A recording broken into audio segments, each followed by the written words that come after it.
आप सुन रहे हैं हाँ इसी मोड़ पर।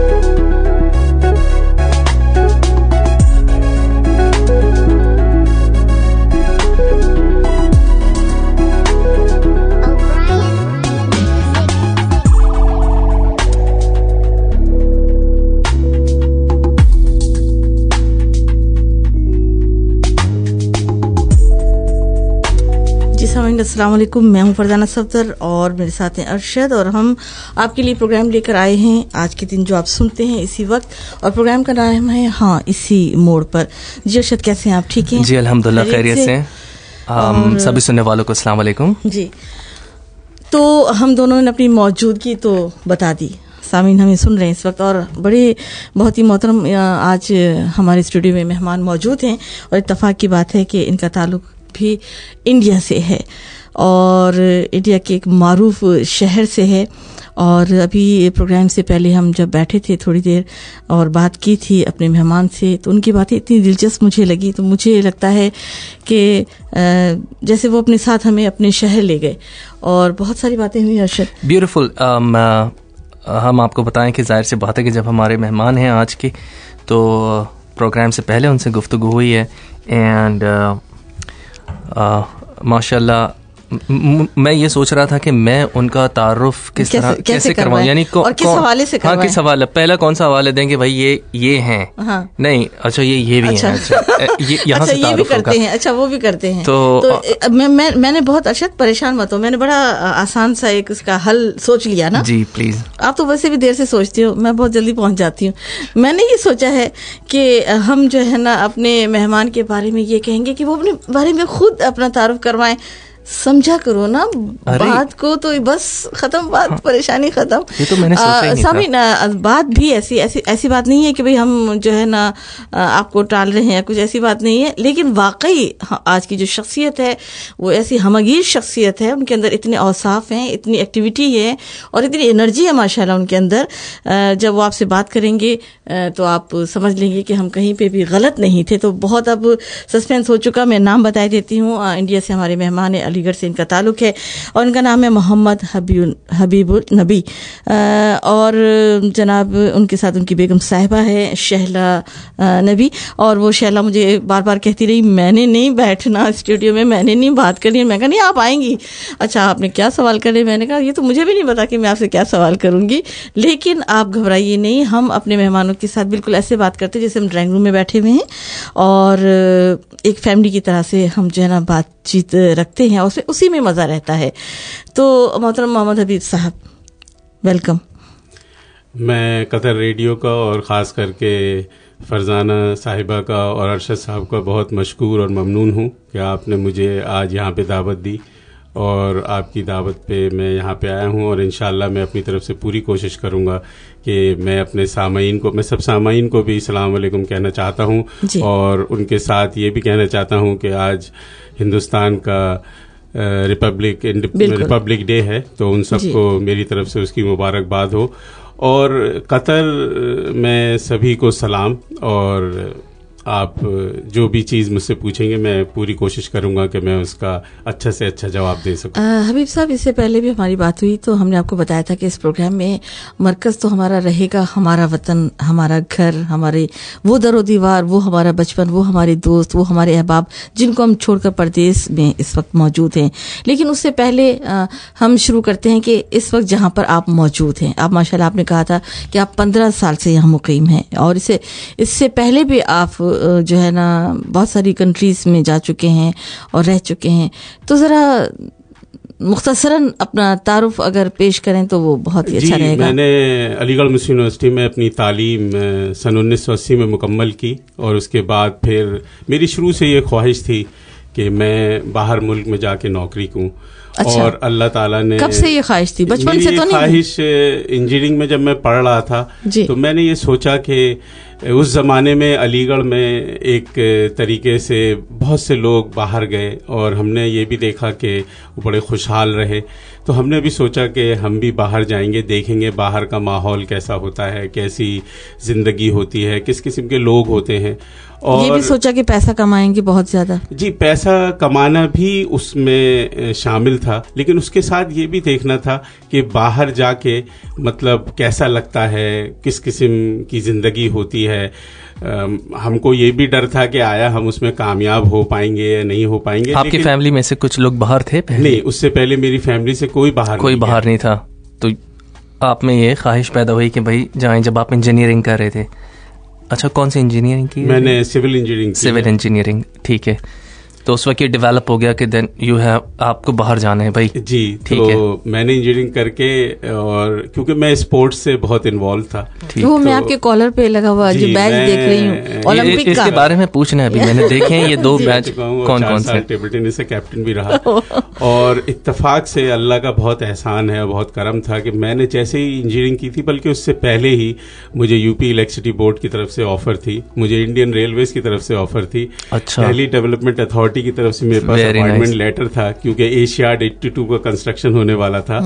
लेकिन मैंने फिर भी ये आप तक कैसे पहुंचे, इनको कैसे पता चला? क्योंकि मैं स्पोर्ट्स में बहुत ही मेरा नाम था अलीगढ़ के अंदर, और मैं क्योंकि नेशनल लेवल पे 3-4 गेम खेलता था, जिसमें से मेरा सबसे जो पसंदीदा गेम था वो टेबल टेनिस था। उसके अलावा मैंने बॉल बैडमिंटन की नेशनल खेली, उसके अलावा मैंने खो खो की नेशनल खेली, और मैं काफ़ी स्पोर्ट्स की पर्सनालिटी से एसोसिएट भी रहा।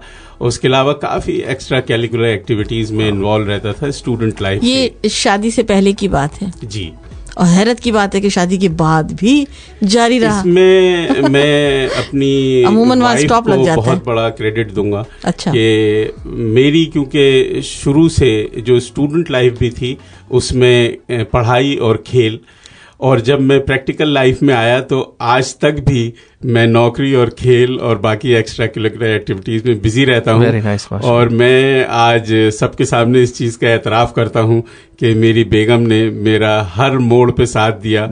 और उन्होंने मतलब कभी भी अपने चेहरे पे या अपनी पेशानी पे कोई भी ऐसी बड़ी बात है, तो मैं उनका सबके सामने इस बात का शुक्रिया। और इसके अलावा मैं आप लोगों के साथ ये भी शेयर करना चाहूँगा कि स्पोर्ट्स एक ऐसी चीज़ है जो किसी भी तालिब इल्म को या किसी भी स्टूडेंट को बहुत सारी चीज़ें उस एज में सिखा देती है जो हम अपनी प्रैक्टिकल लाइफ में सीखते सीखते हमारी नौकरी ख़त्म हो जाती है। क्योंकि जब आप स्पोर्ट्स में इन्वॉल्व रहते हैं तो आप डिसिप्लिन सीखते हैं, आप टाइम की पंक्चुअलिटी सीखते हैं, आप फाइटिंग करने की स्पिरिट रखते हैं, आप में मैनेजमेंट स्किल आती है, आप फिजिकली फिट रहते हैं, आप मेंटली बहुत ही ज़्यादा पॉजिटिव होते हैं, you have to take your decisions very quickly. तो आप बहुत सारी एतबार से अपने आप को एक तालिब इल्म होने के साथ साथ एक नई चीज़ आपके अंदर और डेवलप होती है जो आपके फ्यूचर कैरियर में और इवन जो उस वक्त बहैसियत स्टूडेंट आपको दूसरों से अलग करती है।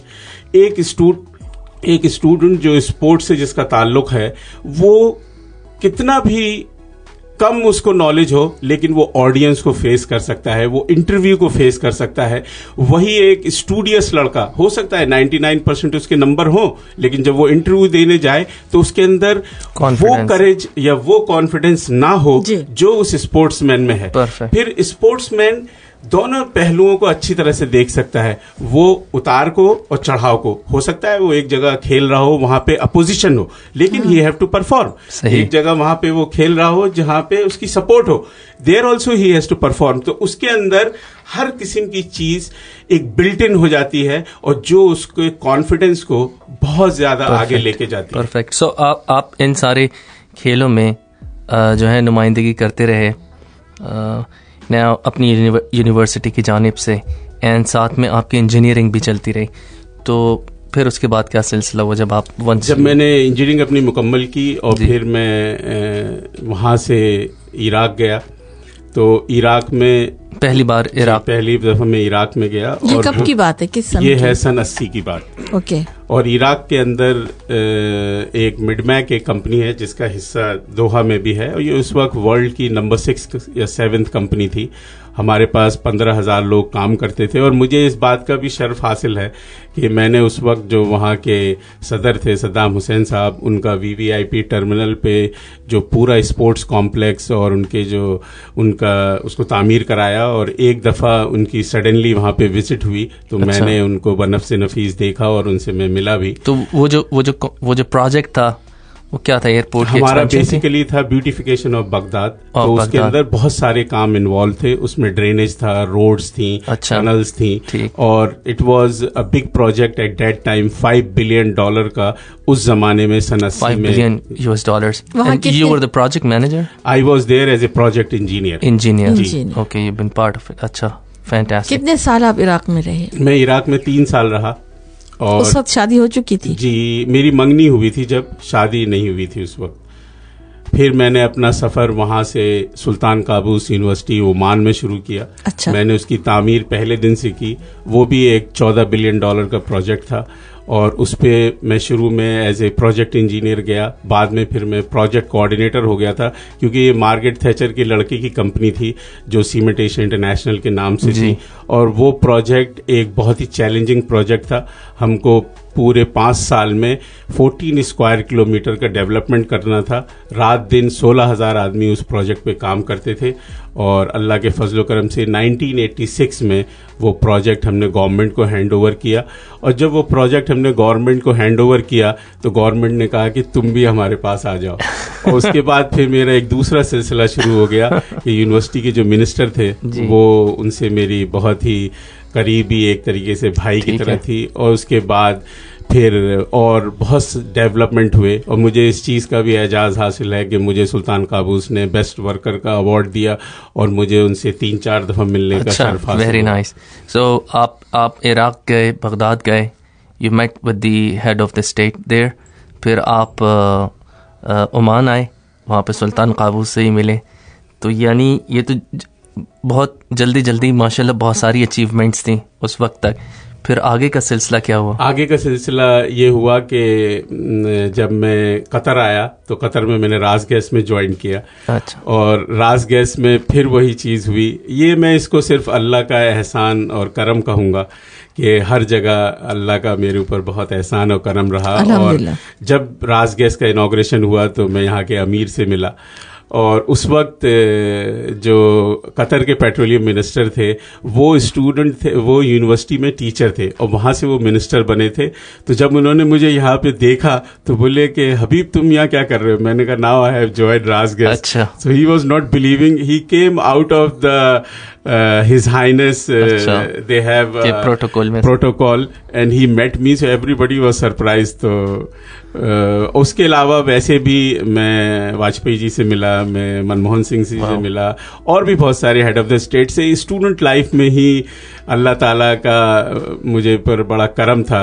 और अलीगढ़ की बात कुछ ऐसी है कि अलीगढ़ के अंदर बहुत सारी बड़ी बड़ी शख्सियात आती रहती हैं, और अगर आप कोई भी अच्छे ओहदे पे हैं या आप वहाँ पे कोई और यूनियन का या सीनियर हॉल वगैरह की पोस्ट लेते हैं, ये एक ट्रेनिंग है। अलीगढ़ एक ऐसा इंस्टीट्यूशन है जिसका मकसद सिर्फ तालीम देना नहीं है। तालीम देने के अलावा बहुत सारी चीज़ें जो और इंस्टीट्यूशंस में आपको नहीं मिलेंगी वो अलीगढ़ देता है। अलीगढ़ के अंदर सबसे पहले तमीज़, तहजीब, उठने बैठने का सलीका, बात करने का सलीका, खाने का सलीका।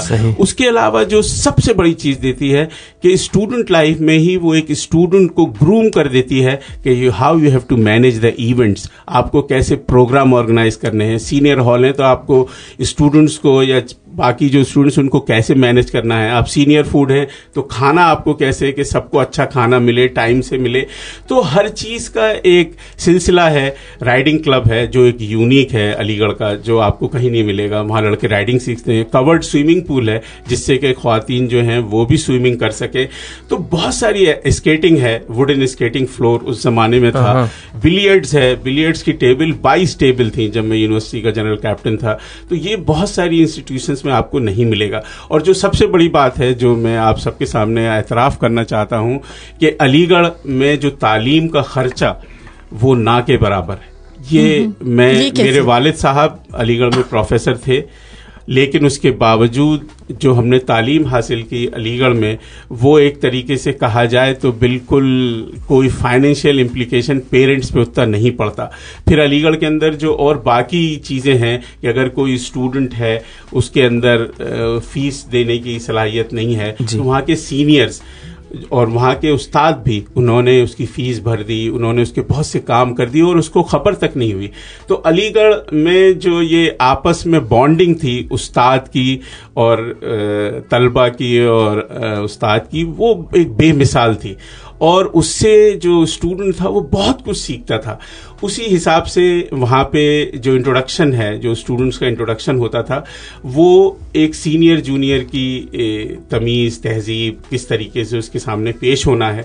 और मेरे ख्याल से बहुत सारी जो वैल्यूज़ हैं जिसको हम इंसानियत कहते हैं, वो बहुत सारी चीज़ें वहाँ सीखने को मिलती है। ये क्या है कि सही मानों में वहाँ तालीम और तरबियत का सिलसिला जारी है। और मैं आपके साथ इस मौके पे इस चीज़ को भी शेयर करता चलूं कि पहले लोग नवाब, राजे, महाराजे अपनी औलादों को तवाइफ़ों के पास तमीज़ सीखने के लिए भेजते थे, लेकिन जब से अलीगढ़ मुस्लिम यूनिवर्सिटी कायम हुई तो उन्होंने अपने बच्चों को अलीगढ़ की तरफ भेजना शुरू किया, क्योंकि वो सब चीज़ें अलीगढ़ में मौजूद थीं। और अलीगढ़ की जो ज़िंदगी या अलीगढ़ का जो आप पूरा सफ़र देखें तो उसमें आपको बहुत सारी चीज़ें ऐसी मिलेंगी जो किसी और जगह पे आपके वहमो गुमान में भी नहीं आ सकती। और जो प्यार, मोहब्बत, खुलूस, एक कहावत है वो डनलप जो है वहाँ का, वो आपस में इतना बॉन्ड करता है। अभी भी कोई भी अलीगढ़ का तालिब इल्म चाहे दुनिया के किसी कोने में हो, उसकी एक AMU एलुमनाई एसोसिएशन होती है और यहाँ पे भी है। हमारे मिर्ज़ा जी हैं, वो उसके बहुत ज़्यादा उसमें पेश रहते हैं।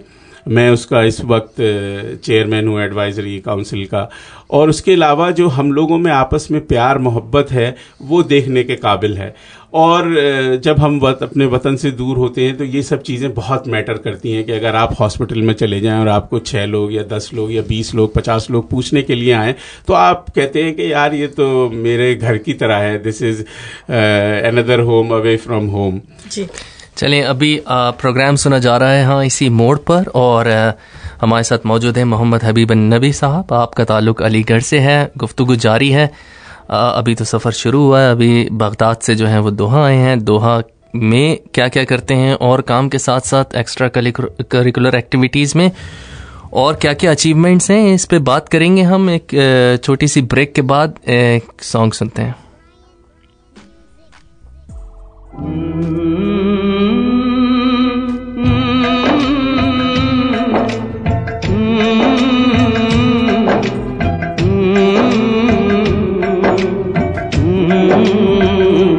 चिट्ठी आई है चिट्ठी आई है, चिट्ठी आई है चिट्ठी आई है, चिट्ठी आई है वतन से चिट्ठी आई है। बड़े दिनों के बाद हम बेवतनों को याद, बड़े दिनों के बाद हम बेवतनों को याद, वतन की मिट्टी आई है। चिट्ठी आई है चिट्ठी आई है, चिट्ठी आई है वतन से चिट्ठी आई है।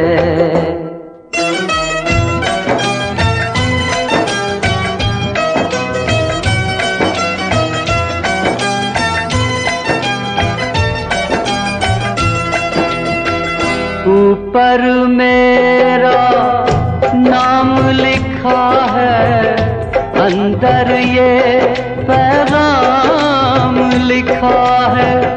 ओ परदेस को जाने वाले, लौट के फिर न आने वाले।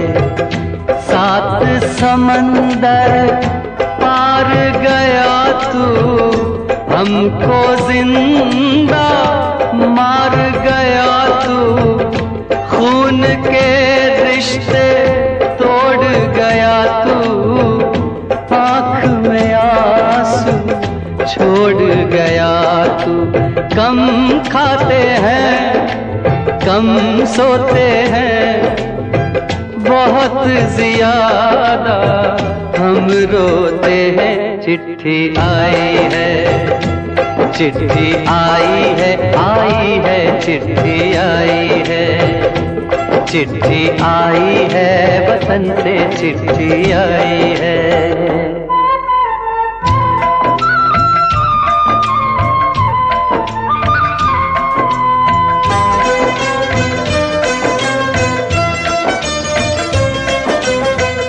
सूनी हो गई शहर की गलियां, कांटे बन गई बाग की कलियां। कहते हैं सावन के झूले, भूल गया तू हम नहीं भूले। आप सुन रहे हैं हाँ इसी मोड़ पर।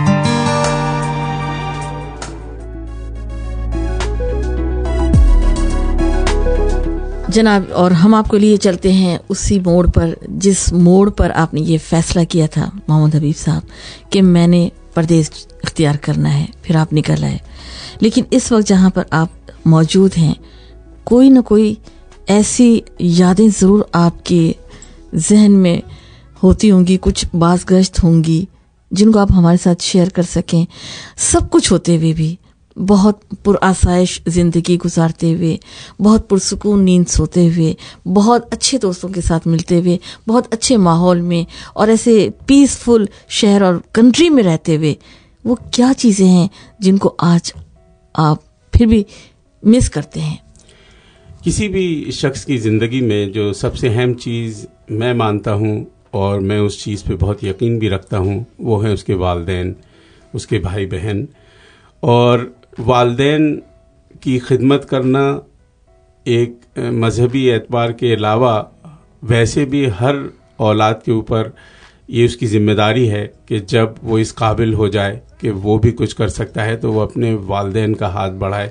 और मुझे लगता है कि हम फाइनेंशियली ज़रूर सपोर्ट करते हैं अपने वालिदैन को, लेकिन जो खिदमत हमें उनके लिए करनी चाहिए जब वो बीमार हैं या जब उनको हमारी ज़रूरत है, या बहुत सारे ऐसे मौके होते हैं जहां अपने भाई बहनों को, अपने वालिदैनों को, अपने दूसरे रिश्तेदारों को हम इतना ज़्यादा मिस करते हैं।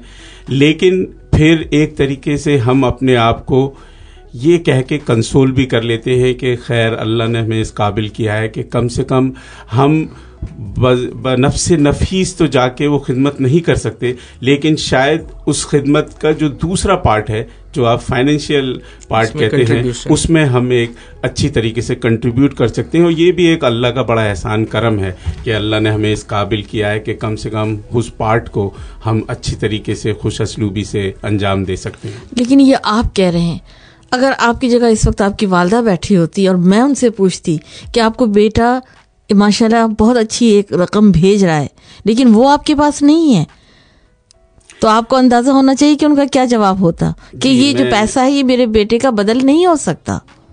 मैं आपकी बात से बिल्कुल इत्तेफाक करता हूँ और मेरा सोचने का थोड़ा सा अंदाज अलग है। मेरा छोटा भाई वो भी इंजीनियर है, वो उसके पास अमेरिका की नेशनलिटी है, नासिर नबी। वो अभी फ़िलहाल अमेरिकन नेवी में सऊदी अरब में काम कर रहा है वो।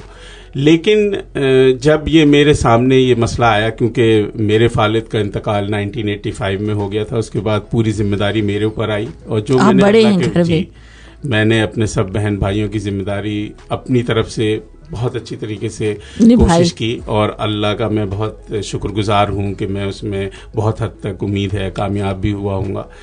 तो उसको भी जब बाहर नौकरी का था तो मैंने अपनी वालदा से एक ही बात कही। मैंने कहा माँ, आप एक चीज़ का ज़रूर ख्याल रखिएगा कि कल को ऐसा ना हो कि यही छोटा भाई ये कहे कि भाई ने तो बाहर बहुत पैसा कमाया और मैं हिंदुस्तान में रह के वो नहीं कमा पाया जो भाई ने कमाया और मैं आपकी वजह से हिंदुस्तान में रह गया। और कल ये एक ऐसा मौजू हो जो आपको थोड़ी सी भी खलिश पहुंचाए, वो मुझे अच्छा नहीं लगेगा।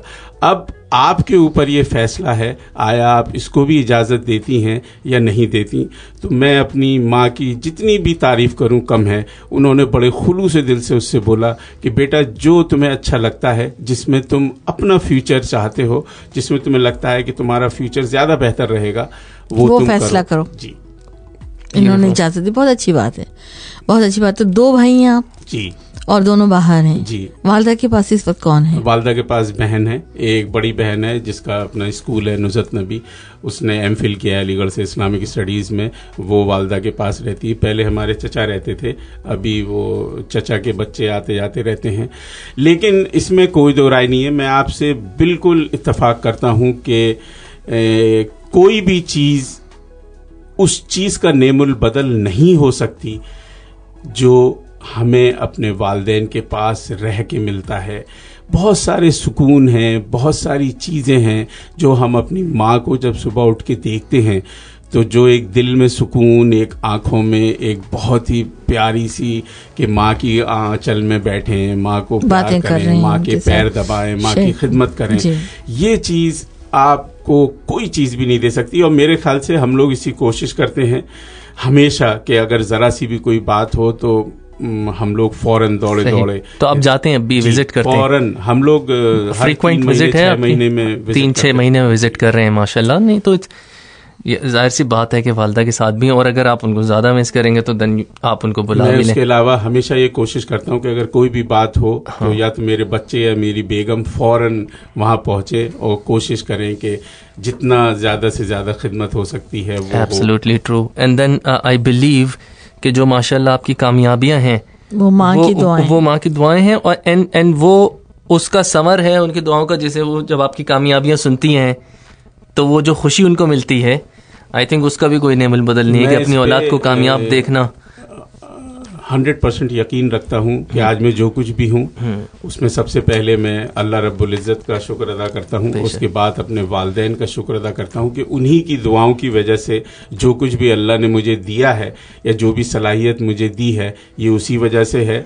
और कोई भी आदमी दुनिया में चाहे उसके पास कुछ भी हो, लेकिन अगर वो अपने माँ बाप की उसने खिदमत नहीं की, अपने माँ बाप की इज्जत नहीं की, तो मुझे लगता है कि शायद उसमें वो अगर वो करेगा तो वो आज जो कुछ भी है शायद उससे भी आगे उसको जाने का मौका मिलेगा।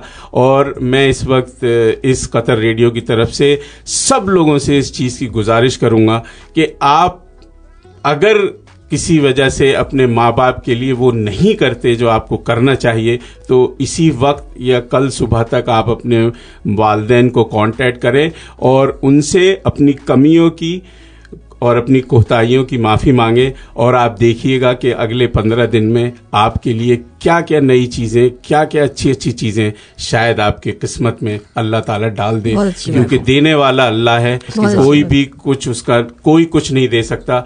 और अल्लाह के पास जो सबसे ज़्यादा अगर किसी की दुआ कबूल होती है वो है माँ, और इसीलिए माँ के पैर के नीचे जन्नत कही गई है। तो इसमें कोई भी किसी किस्म का भी मेरे दिमाग में कोई कंफ्यूजन नहीं है। अच्छा, माँ के हवाले से बचपन में चलते हैं आपके, आप अपने ज़रा तस्वुर में लाइए, घर का आंगन है, अम्मी अबू हैं, बहन भाई हैं, आपने कोई शरारत की है और अब आपकी पकड़ हो रही है, कोई ऐसी यादें हमारे साथ शेयर करेंगे?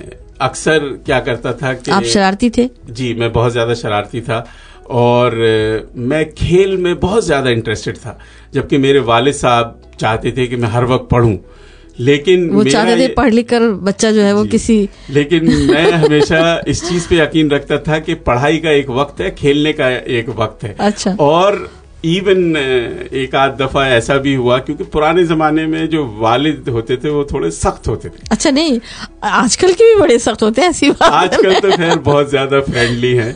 और हम लोग डरते थे। इवन मैं टेबल टेनिस के बारे में अगर आपको बताऊं कि मैं एक फाइल होती थी उसके बीच में बल्ला रखता था और वो बोलते थे कहाँ जा रहे हो, मैंने कहा लाइब्रेरी पढ़ने जा रहा हूँ, और पता चला कि कॉमन रूम में जाके अपने टेबल टेनिस खेल रहे हैं, वहां से खेल के आ गए। तो लेकिन सबसे बड़ी जो चीज होती थी कि जैसे वालदा ने हलवा बनाया, मिठाई बनाई या कोई और चीज बनाई तो उन्होंने सबके लिए रखी। अब हमें भी दी तो हमने कहा हमें तो और चाहिए, तो उन्होंने कहा नहीं नहीं खत्म हो गई, खत्म हो गई। अच्छा ठीक है, अब हमने उसका पता लगाया कि कहाँ रखा और वहां से उसको फिर खत्म कर दिया। और बाद में वो ढूंढती फिर रही है। नहीं, बाद में उनको पता चल जाता कि कौन ये हरकत कर सकता है। ये कितनी खूबसूरत बातें हैं, कितना एक उम्र का एक हसीन दौर होता है। मैं एक चीज आपके साथ शेयर करता हुआ चलूं कि शुरू में जब मैंने अपनी इंजीनियरिंग मुकम्मल की तो मैं सुबह दिल्ली जाता था और शाम को दिल्ली से वापस आता था। तो मेरी माँ जो है वो सुबह 4 बजे उठती थी और मेरे लिए पराठा और अंडा तैयार करती थी, और फिर मैं रात को 10 बजे आता था तो खाने पे इंतजार करती थी। आप यकीन नहीं मानेंगे कि मैंने 1 महीने बाद दिल्ली में ही घर ले लिया, क्योंकि मैंने 3 महीने दिल्ली में नौकरी की और उसके बाद मैं फिर बाहर आ गया, सिर्फ इसी वजह से कि मेरी वजह से माँ को इतनी तकलीफ होती है, और वो माँ उस चीज को खुशी खुशी करती थी। कभी भी उसने आज तो आप इतने मजे मजे के खाने खा रहे हैं, लेकिन वो उस पराठे और उस अंडे का नेमन बदल नहीं हो सकता। बिल्कुल नहीं, जो सिर्फ माँ ने बना के दी थी। क्योंकि माँ कोई भी चीज बनाती है उसके अंदर खुलूस होता है, उसमें मोहब्बत होती है, उसमें वो प्यार की चाशनी होती है, और जिस तरीके से वो उसको परोसती है और जिस तरीके से उसको वो बिठाल के खिलाती है और दरवाजे तक आके छोड़ती है और कहती है बेटा ठीक है शाम को फिर मुलाकात होगी, तो वो सब चीज़ें एक माँ ही कर सकती है। क्योंकि माँ के दिल में औलाद के लिए जो अल्लाह ताला ने मोहब्बत दी है वो एक ऐसी चीज़ है कि उसकी कैफियत कोई और बयान नहीं कर सकता। सही बात है। अच्छा, वतन भी माँ है जी। तो अब आप बताएं कि अब वतन के बारे में आप क्या फील करते हैं? मेरा ये मानना है कि आपका ताल्लुक किसी भी मुल्क से हो, सबसे पहली चीज़ है कि आपके अंदर हर एक को इज्जत देने की सलाहियत होनी चाहिए। अगर आप किसी को भी इज्जत देंगे तो वो भी आपको इज्जत देगा, प्यार मोहब्बत करे। अगर आप देखते हैं कि आप कहीं पे किसी के ज़्यादा कंट्रीब्यूट कर सकते हैं तो वो कंट्रीब्यूशन करें आप। और बहुत सारे मौके ऐसे भी आएंगे जहाँ पे आपको गुस्सा आएगा या आपको कुछ आएगा, तो वो आपको कंट्रोल करने की आपको सलाहियत होनी चाहिए। आप मुल्क को क्या दे सकते हैं वो सब चीज़ें आपको हमेशा इस एतबार से सोचनी चाहिए कि कल को कोई आपके पीछे ये कहे कि भाई ये आदमी मुझे बड़ा अच्छा लगा, तो आपके अंदर वैसी खुसूसियात होनी चाहिए जो कि दूसरों को पसंद आए, ना कि ये कहे कि नहीं भाई ये आदमी तो मुझे उतना अच्छा नहीं लगा। वो किसी न किसी वजह से ही आपको इवैल्यूएट करेगा, और वो जो उसकी इवैल्यूएशन है वही आपके लिए मैटर करती है, चाहे आप कुछ भी हों। इवन इसके अंदर एक दूसरा पहलू भी है जिसको ऊपर मैं बहुत ज़्यादा बिलीव करता हूँ। मैं अगर आज एक रोलेक्स पहने हुआ हूँ या एक मर्सिडीज़ गाड़ी चलाता हूँ या और कुछ भी हो, उसकी कोई वैल्यू नहीं है। लेकिन अगर मैंने किसी को 5 रियाल भी दिए हैं, वो सही वैल्यू है जो आपने किसी के ऊपर खर्च की, and that is the real money you have really given to anyone. और यही इंसान का कॉन्सेप्ट भी होना चाहिए। अपने ऊपर आदमी कुछ भी खर्च कर सकता है, लेकिन दूसरों के ऊपर अगर आपके अंदर खर्च करने आपका दिल है वैसा, तो उसके बदले में जो अल्लाह आपको देगा उसका आप मतलब अंदाज़ा नहीं लगा सकते। चलिए कुछ देर के लिए वापस दोहा आते हैं, और यहाँ आपकी मसरूफियात हैं। यू टोल्ड अस के आप कहरमा के लिए काम कर रहे हैं, वो बहुत एक मसरूफ़ जगह है। अभी कतर जो है एक डेवलपमेंटल फेज से गुज़र रहा है, एंड इतना हेक्टिक काम रहता है। बहुत सारे प्रोजेक्ट्स जो हैं वो इंजीनियरिंग में हैं और पाइपलाइन में दैट नीड्स टू बी कम। तो वहाँ इतनी सारी आप मसरूफियात में रहते हैं, उसके बाद जो आपकी दूसरी मसरूफियात हैं उनमें आप चेयर कर रहे हैं एलुमनाई को अलीगढ़ की।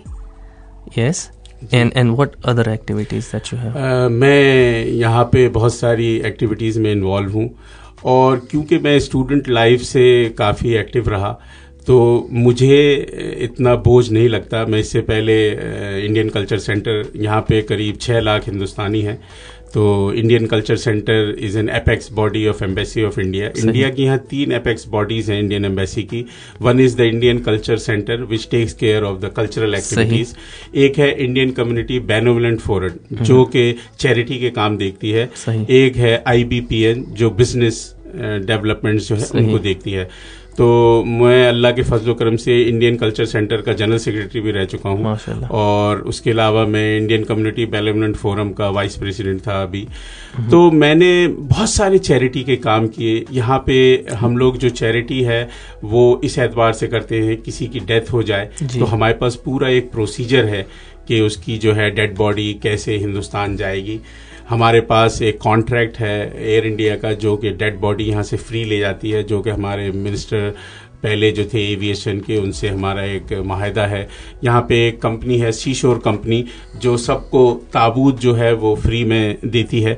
उसके अलावा हमने एक बाकायदा पैम्फलेट सब जगह जाके डिस्ट्रीब्यूट किए हुए हैं जिसमें पूरा प्रोसीजर लिखा है कि आपको डेड बॉडी जब है तो उसके बाद आपको कहाँ जाना है।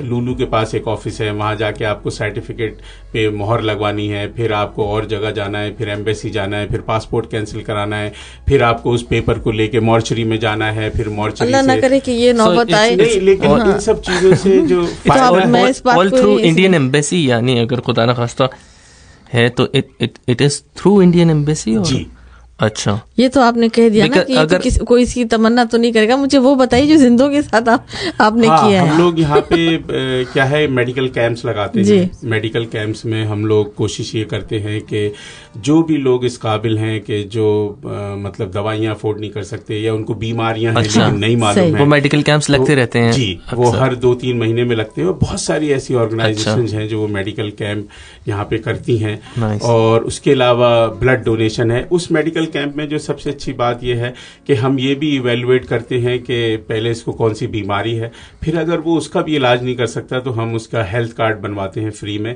अगर वो नहीं दे सकता और उसके बाद भी वो दवाइयाँ नहीं खरीद सकता तो हम उसको किसी भी मेडिकल स्टोर से वो दवाइयाँ खरीदवा के और उसका पेमेंट जो है वो ICBF करती है। अच्छा, बहुत देर से शहला खामोश है भाई। अब तो मैं चलूंगी, उन्होंने तो खासी मुझे मना किया था। लेकिन शहला थोड़ा सा आगे आप आएंगी माइक की जानिब। मैं आपसे बात करना चाहूँगी, आपका ताल्लुक इंडिया के किस शहर से है? मेरठ से है। मेरठ से है। आवाज़ क्लियर है जी? माइक से ऐसे। हाँ जी, मेरठ से है। तो आपको भी अपना शहर लाजमी बात है याद आता तो होगा। बिल्कुल, बहुत याद आता है। शहर भी सब लोग कैसे किस चीज़ को ज़्यादा मिस करती हैं? सबको ही मिस करते हैं, स्पेशली ये अपना जो मैंगो पार्टीज होती हैं। और आपने मुझे बताया था कि भाई आप वहाँ पे जो है ना बागात बहुत हैं, आपकी फैमिली में उनके आमों के बागात हैं। हम खुद जिम्मेदार फैमिली से बिलोंग करते हैं। शायद उस वक्त आप नहीं थे, मैंने अपनी बुकिंग करवा ली है कि अगले साल जब आम आएंगे तो मेरा हिस्सा। आप उस वक्त नहीं थे, आप नहीं, अर्शद साहब को भी ला देंगे। बहुत शुक्रिया, थैंक यू वेरी मच भाई। तो वो बताइए जरा, आमों की बड़ी दिलचस्प बातें हो रही थी हम दोनों के दरमियान कि वो क्या माहौल होता होगा जब आम और हर तरह के आम, जब गार्डन ही अपने ही है तो उसमें तो कोई लिमिट ही नहीं होती होगी ना। ये कौन से साल के महीने होते हैं? ये होते हैं जुलाई अगस्त में। जुलाई आप जाती हैं स्पेशली यहाँ? हाँ, स्पेशली जाते हैं। तो फिर कैसे क्या माहौल होता है, कैसी पार्टीज बाग में होती हैं, स्पेशल बाग के अंदर? ये पार्टियां वहाँ होती हैं? जी बाग। मैं ये समझ रहा हूँ आप वहाँ से आम यहाँ लाते हैं? नहीं, यहाँ तो लाते हैं, जब आते हैं तो आएंगे ना अगले साल। इस साल आ जाएगा। अच्छा, but this is very interesting कि पार्टीज जो है वो वहीं बाग के अंदर होती हैं, वहीं पे कुकिंग। तो ऐसा तो नहीं कि वो दरख्त कर देते ये तुम्हारा ये मेरा? नहीं, अच्छा, पके में आम प्रोवाइड करता है। वो जो माली होता है मीठे। हाँ जी, उसमें बड़े बड़े टब होते हैं, उसमें आइस डाला होता है, ठंडा पानी होता है, साथ में वो खाना वगैरह अरेंज करते हैं। खाने को कौन देखता है? नहीं, फिर भी करते हैं। हमें अगर आम मिल जाए तो खाने को कौन देखता है? मैं तो गुठलियां भी देखूंगा। आपको जो चाहिए वो ला देंगे। हर तरह का आम होता है हमारे बाग में। सो किस तरह से होता है? पूरी फैमिली, सारे हाँ, सब फैमिली फ्रेंड्स भी होते हैं। पहले से इन्विटेशन दिया जाता है। अच्छा, एक दिन अरेंज करते हैं पूरा? अरेंज करते हैं, बहुत मजा आता है। फिर सबके अपना अपना फैमिलीज आती हैं, बच्चे आते हैं, पूरा फिर ट्यूबवेल होता है, वहाँ चलता रहता है, उसमें नहाते रहते हैं पानी से। अच्छा, ये आम जो बड़े तमीज से काट के खाते हैं? नहीं, कुछ नहीं ऐसा। जब तक वो मजा ना आ जाए ना। सब तरफ वो बड़े होते हैं, अपने जो चेयर्स हैं या टेबल्स हैं, थोड़ी बात साथ साथ। Perfect, very nice. तो और ये यहाँ पे आपको माहौल नहीं ये मिलता माहौल होगा, नहीं मिलता। आम तो बहुत यहाँ भी बहुत खाते हैं, हमें बहुत शौक है लेकिन आम वो का। माहौल तो नहीं है ना जिस माहौल में नहीं आप है। खाते थे। ना अभी भी फोन करते हैं लोग, बताते हैं, पूछते रहते हैं कब आ रही है आप, पार्टी इसकी है आप उसकी इसकी, क्योंकि खानदान ही हमारा उसको जमींदारों का है। अच्छा तो माशाल्लाह। बहुत होती है बाग के अंदर जाके स्पेशली, अच्छा पहले से very अरेंज कराते तो हैं। जब आप इंडिया से आते हैं आपके लगेज भी तो सिर्फ आम ही होते होंगे। लगेज आम होते हैं nice. आम के जी, ये तो है, अच्छा वेरी नाइस। एक्स्ट्रा लगेज होता है हमारा आम का। आपका अपना बचपन, आप बचपन- कितने बहन भाई हैं? हम 2 बहनें 1 भाई है अच्छा मुख्तसर। जी। तो आप कैसी थी नेचर वाइज? हम वो तो तो कह रहे मैं थोड़ा- बहुत शरीर था। हम तो नहीं थे शरीर, अच्छा आप हम तो सीधे सिंपल है, तो कभी shy type। तो फिर तो आपको कोई डांट या मार नहीं तो नहीं नहीं पड़ी कुछ भी होगी? नहीं ना, हमारा कोई ऐसा है कि हमने शरारत करी हो, कुछ ऐसा कुछ नहीं है, अच्छा बस नॉर्मल। अच्छा, अब इनकी तरफ आते हैं, आपकी मियाँ की तरफ। नहीं पहले वहाँ तो आए कि इनके साथ आपने जिंदगी का सफर मैं कब यही कहना चाह रही थी, कब ज्वाइन किया, कब आप हम सफर बने और क्या? आपको पता था कि किस नेचर के आप मिल चुकी थी इनसे? नहीं नहीं अरेंज में अरेंज थी? अरेंज तो नहीं थी, अरेंज थी, इनके फादर को पसंद थे हम, तो इसलिए अरेंज थी। अच्छा, फिर आपने कैसा पाया? अब जो बता रहे हैं वैसे ही। वैसे ही वैसे बिल्कुल। आपको आज शिकायत तक- नहीं थी कि आपको छोड़ छोड़ के चले जाते हैं? नहीं शिकायत नहीं, हमें घर में अच्छा लगता है, हम अकेले रहते हैं, कोई बात नहीं। अच्छा नाइस। आपको आकर बताते हैं कि आज मैंने ये अचीव किया, आज मेरी ये प्रोटोकॉल मुझे मिला, ऐसा हुआ वो वैसा, आज बहुत मैं इससे photos- मिलकर आया हूँ, जी, ऐसा photos भी बताते हैं? बहुत होते हैं, बताते भी हैं। अच्छा, और लेकिन आप मुझे लगता है दिलचस्पी ज्यादा नहीं लेती। हाँ, हमें बस घर में रहना अच्छा लगता है। नहीं नहीं सही बात है। वो कहते हैं कि जोड़े आसमानों में बनते हैं, तो और फिर माँ की दुआ उनके साथ थी, कामयाबियाँ उनके नसीब में थी, और उनको एक ऐसा आप जैसा हम सफर मिलना था जी कि जो उनको उनकी कामयाबियों में उनको सपोर्ट करे। जी, ना कि अक्सर मैंने देखा है कि खवातीन जो हैं वो तंग करती हैं कि भाई तुम हर वक्त वहाँ लगे ऐसा रहते कुछ हो। नहीं है, बहुत बहुत फंक्शन में जाते जी, हैं, मीटिंग्स में जाते हैं, वही ऐसा कुछ नहीं। बिल्कुल बेशक वही है, अल्लाह पाक ने आप दोनों को साथ साथ बनाया ताकि उनकी कामयाबियों का सिलसिला भी जारी रहे। और जी एंड बच्चों की बात कर ले। मेरी जी बच्चे, हाँ एक बेटी है। टाइम हमारे पास बहुत कम है। अरशद ने मुझे घूर के देखा, उनके पास कुछ सवाल हैं, कुछ सवाल मेरे पास जहन में आ रहे हैं, और वाकई ये बात कि टाइम बहुत कम है। आप कुछ कह रहे थे अरशद? नहीं मेरे पास तो कोई सवाल नहीं है। फिर मुझे मेरी तरफ ऐसा क्यों देखा? नहीं मैंने देखा इंटरफेयर किया? अच्छा, नहीं मेरी आंख में कुछ आ गया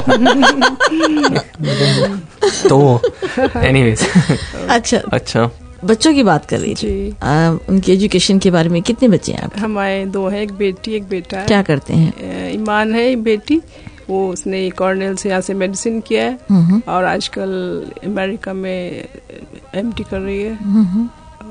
माशाल्लाह। जी, और बेटा? बेटा CNA में है, बिजनेस स्टडीज कर रहा है। वो कहाँ है? अभी तो इंडिया गया हुआ है, वो उसको भी इंडिया की बहुत लगी रहती है। हर छुट्टी में 10-15 दिन में उसको जाना है। आपने कभी देखा कोई जाता क्यों है? नहीं देखा तो नहीं, देखना चाहिए। उसको कहता है मुझे भाई अच्छा लगता है, ठीक है, उसके फ्रेंड्स बन गए बाहर, नोएडा में जाता है, उसको दिल लगता सही बात है। वो ये कहते होंगे कि आपने तो अपना बचपन वहाँ गुजारा है, जी। जो हमारी जगह है, और हम जब जाहिर है पैदा हुएंगे तो maybe you are in Oman, और हाँ ओमान में है ना थे, वहीं, जी। तो जाहिर है फिर वो हो जाता है कि भाई नहीं वी हैव टू हमने गो सी कजिन ये से भी मिलना है। एक देखा है कि कितना भी आप कहीं भी रह लें, भारत अगर इंडियन है जहाँ का भी है, वो वहीं जाना पसंद करता है। बच्चा छोटा होता है, उसको नहीं पता, मगर उसके बाद एक डेवलप होता जाता है। सही उसको खानदान का या घर सही कुछ ऐसे उसको अटैचमेंट हो गया है। हाँ, फिर वो जब वो बड़ा होता है तो उसको जाहिर है अगर वो दूसरी कंट्री में उसको अपने लोग नजर नहीं आते, नजर he नहीं wants to आते, see वो सारी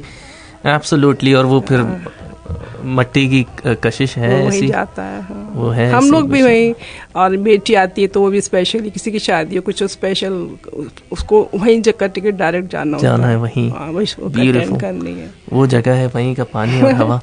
जी, ब्यूटीफुल।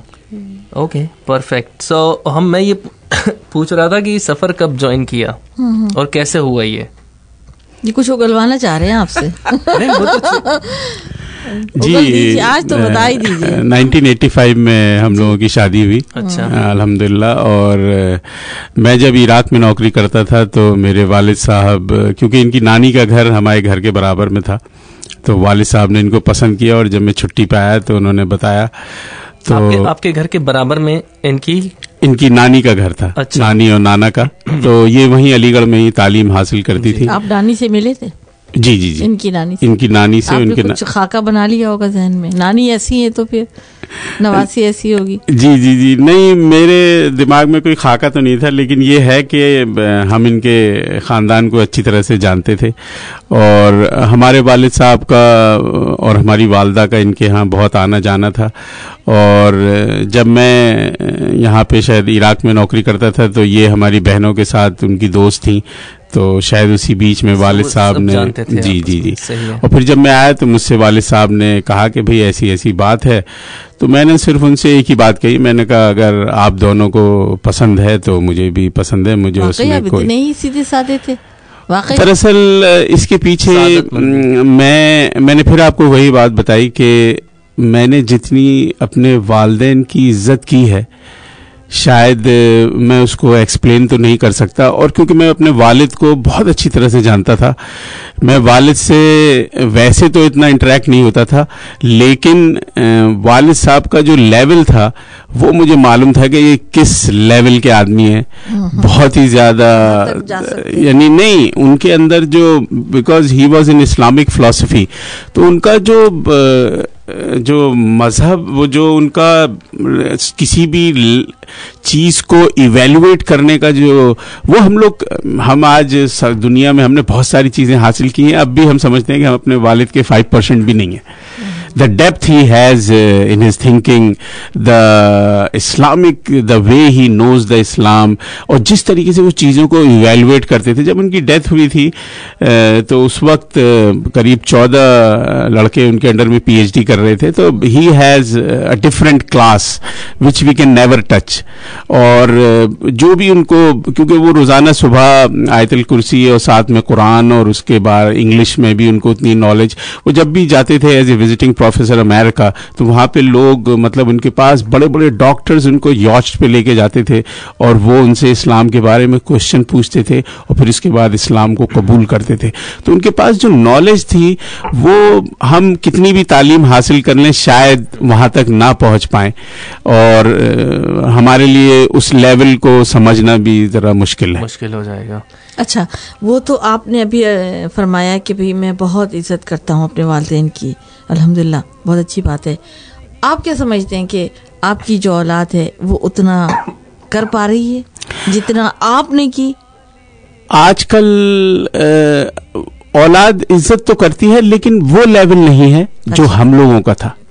और मेरे ख्याल से इसके अंदर ये भी डिपेंड करता है कि क्या हम उस लेवल पे पहुंच सकते हैं या नहीं, क्योंकि ये हर चीज का एक ना एक कहीं ना कहीं किसी न किसी चीज का एक बैलेंस है। तो पहले तो हम अपने आप को इवैल्यूएट करें कि हम उस लेवल पे हैं या नहीं। हम वैसे पेरेंट्स हैं, मैं ऐसा वालिद बाप हूँ, एब्सोल्युटली सही बात है। बहुत सारी चीजें हैं।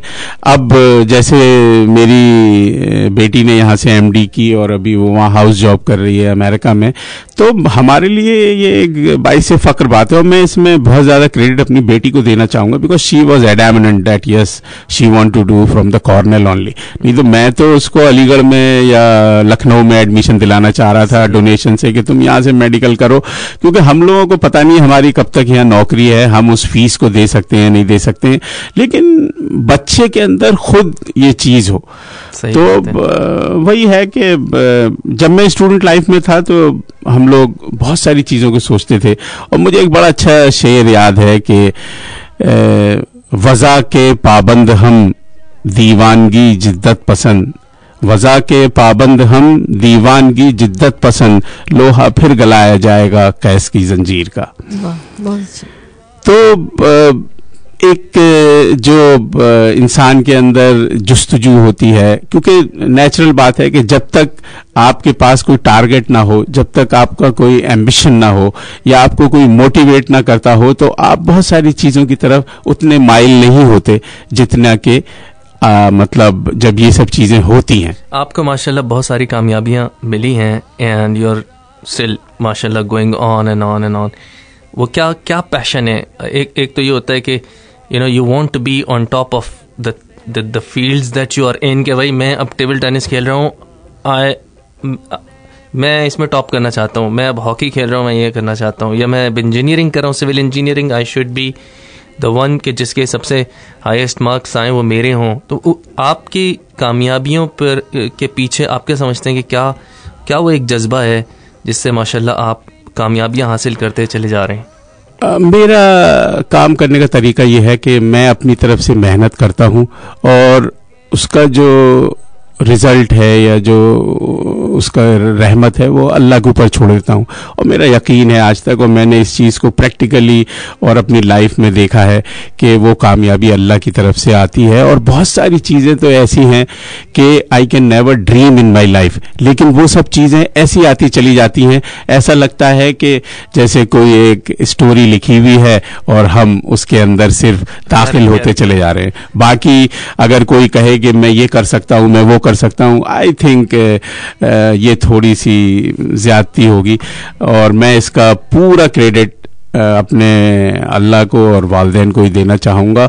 और मैं मेहनत ज़रूर करता हूँ और बाकी अल्लाह के हाथ में है कि वो मुझे उसमें कितना कामयाबी दे। और बहुत सारी चीज़ें ऐसी हैं जो कोई किसी उसका काम से कोई लेना देना नहीं, लेकिन आपको वो सरबुलंदी या वो बुलंदी जो है वो अपने आप हासिल हो गई।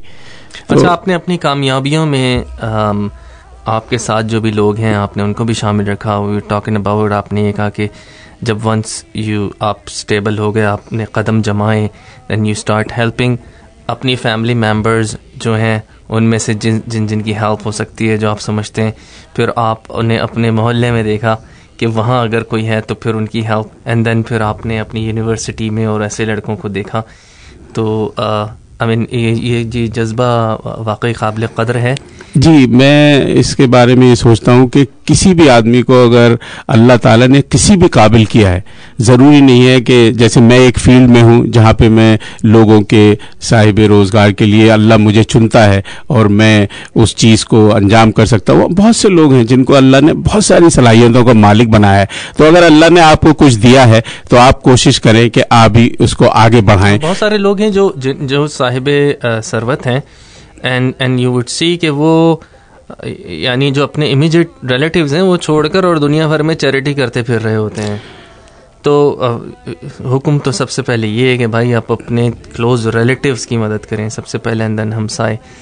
ये बहुत ज़रूरी है। और दूसरी जो सबसे अहम बात है वो ये है कि अगर आप किसी भी मैन काइंड की किसी भी तरीके से मदद करेंगे तो उसका सिला आपको यहाँ पे तो मिलेगा ही मिलेगा, आखिरत में भी मिलेगा। और ये हमारा ईमान है।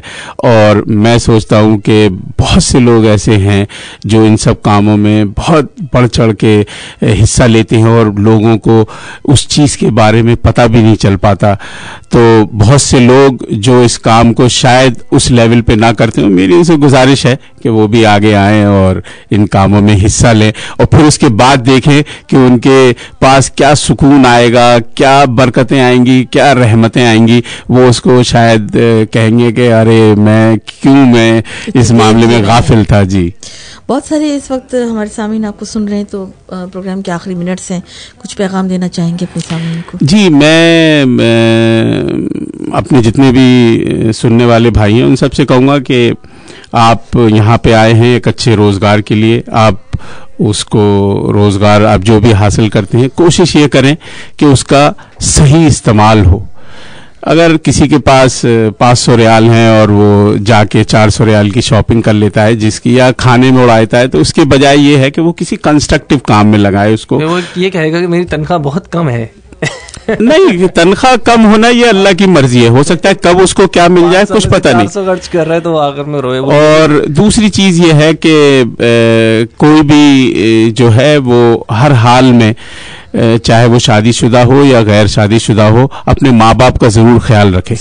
और तीसरी चीज मैं ये कहना चाहूंगा कि अगर किसी भी वजह से आज कोई भी उस मकाम पे नहीं है जहां वो पहुंचना चाहता है तो कम से कम वो ये कोशिश करे कि अपनी औलाद को इतनी तालीम दे। इसीलिए आता है कि उतलिबुल इल्मा मिनल महदी इलल लहद, अल्लाह ताला इंसान को पालने से लेके कब्र तक इल्म सीखने की तौफीक दे। तो उसको जरूर तालीम याफ्ता बनाए, चाहे उसके लिए उसको खुद सूखी रोटी और दाल खानी पड़े, लेकिन वो एक ऐसा काम करके जाएगा जो बाद में उसे बड़ा फख्र होगा कि मैंने अपनी औलादों के लिए ये किया। ब्यूटीफुल, इससे बेहतरीन तोहफा और कोई नहीं हो सकता। तालीम के जेवर से अगर आप अपनी आने वाली जनरेशन को नवाजें। ये 2 बैजेस मैं देख रहा हूँ, ये मैं पूछा था, ये भाई ये बताएं आप। जी, ये एक इंडियन ओलंपिक कमेटी का है। दूसरा सुल्तान काबूस यूनिवर्सिटी में जब मुझे सुल्तान काबूस की तरफ से अवार्ड मिला था, तो ये उसका बैज है जी। तो ये आप हमेशा लगा के रखते हैं? नहीं, ये जब मैं मेरे पास अल्लाह के फजल करम से बहुत सारे बैजेस हैं, तो अलग अलग फंक्शंस में आप सब लगा के आने थे। मैं इसमें तो बहरहाल जो हमारा फेसबुक पे जो पेज है ना, मैं इस वक्त तो आपकी एक तस्वीर खींच रहा हूँ, ये बैजेस लगे हुए और माशाल्लाह, here we go, very nice, thank you very much. मैं एक दफ़ा फिर आप लोगों का बहुत बहुत मशकूर और ममनून हूँ कि आपने मुझे और मेरी बेगम को यहाँ मदऊ किया, और मैं उम्मीद करता हूँ कि जितने सुनने वाले हैं उनको बड़ा अच्छा लगा होगा, और मैं उन सबको भी बहुत बहुत सलाम अर्ज़ करता हूँ, और मैं दुआ करता हूँ कि आपका प्रोग्राम जो है दिन दुगनी रात चौगनी तरक्की करे। और मैंने इस चीज़ को नोटिस भी किया है कि अब लोगों का रुझान दिन ब दिन इसकी तरफ बढ़ता जा रहा है, और इसमें आप दोनों का कंट्रीब्यूशन बहुत ज़्यादा है। आपको अल्लाह इसकी मुबारकबाद दे। बहुत शुक्रिया कि आप तशरीफ लाए। हम भी आपका दोनों का बहुत शुक्रिया अदा करते हैं। सारे कि बहुत मसरूफ रहते हैं आप, और इस सिलसिले में मिर्ज़ा अतर बेग साहब का शुक्रिया कि उन्होंने इतने अच्छे मेहमान हमें प्रोवाइड किए और हम आप तक पहुँचे। और मैं चाहूँगी कि सामीन, अगर आप भी दिलचस्पी रखते हैं, आप भी अपनी यादें अपने वतन और अपने शहर के हवाले से हमारे साथ शेयर करना चाहते हैं, तो ज़रूर इसमें शिरकत कीजिए। बस छोटी सी एक शर्त है हमारी कि आप हमें एक फैक्स कीजिए जिसमें आपका जो शहर है उसके मुतालिक कुछ हमें मुख्तसरन हाल अहवाल लिख भेजिए, और फैक्स नंबर 4489444885 पर फैक्स कर दीजिए। और इस फैक्स नंबर पर ज़रूर अपना कॉन्टैक्ट नंबर जो है वो लिखना मत भूलिएगा। तो हमें बड़ी खुशी होगी अगर आप हमारे मेहमान बनेंगे और इस स्टूडियो में हम आपसे बात करेंगे। और इसके साथ ही ब्यूटीफुल, इसके साथ ही अब चाहते हैं इजाज़त। Once again I would like to thank mister Mohammad Habib Nabi. Thank you very much, it's an honour for you having in our studio sir. आपका भी बहुत बहुत शुक्रिया। एंड एक बार फिर, जैसे कि वक्त अब तो बहुत कम था, इन बातें बहुत ज़्यादा थी, आई होप कि कभी और फिर इनको प्रोग्राम में हम शामिल कर सकेंगे। अरशद हुसैन और फरजाना सफदर को दीजिएगा इजाज़त। अपना रखिएगा ख्याल। अल्लाह हाफिज़। FM 107 मत भूले जगह है ये बड़ी, सुनो सुनो जरा लेट मी से